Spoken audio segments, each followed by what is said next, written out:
Dear friends, ఈరోజు వీడియోలో అతి నిజాయితీ పరులైనటువంటి రాజకీయ నాయకులకి జరిగేటువంటి ప్రతిఫలం ఏంటో ఒకసారి చూద్దాం. నాన్నగారికి మందులు తీసుకురావాలి, ఓ 5 రూపాయలు ఉంటే సర్దుతారా?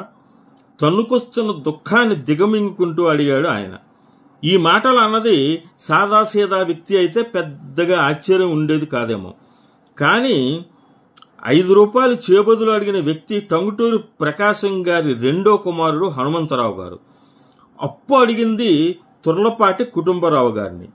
సాక్షాత్తు ఒక రాష్ట్రాన్ని పరిపాలించిన మాజీ ముఖ్యమంత్రి కొడుకు నోటి నుంచి కన్నీటితో వచ్చిన మాటలు విన్న తరువాత ఎవరికైనా కంట తడి రాకమానదు. ఆంధ్ర రాష్ట్రాన్ని పరిపాలించిన టంగుటూరి ప్రకాశం పంతులు గారి చివరి రోజుల్లో ఆర్థిక భారంతో ఆయన పడిన ఇబ్బందులకు ప్రత్యక్ష సాక్షి ఈ 5 రూపాయలు. చెన్నైలో క్షణం తీరికలేని పనులు ముగించుకుని నివాసానికి చేరుకున్న టంగుటూరి ప్రకాశం గారికి కొద్దిగా అస్వస్థతగా ఉందని తెలిసి ఆయనకు వ్యక్తిగత కార్యదర్శిగా పనిచేస్తున్న తుర్లపాటి కుటుంబరావు గారు వారి నివాసానికి చేరుకున్నారు.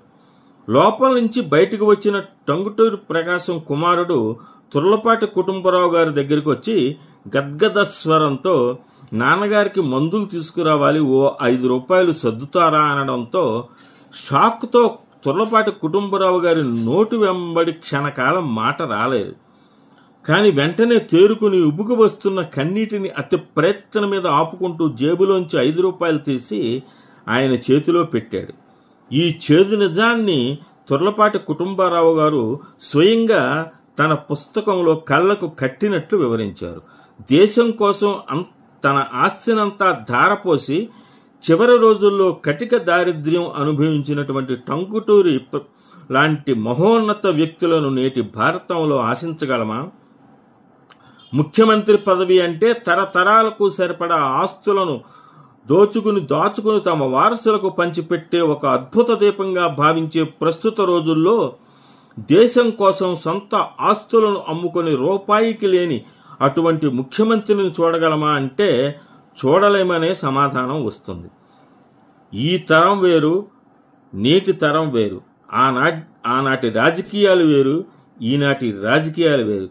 మళ్ళీ కాలచక్రంలో అటువంటి రాజకీయాలు, అటువంటి వ్యక్తులు వస్తారని ఆశిద్దాం.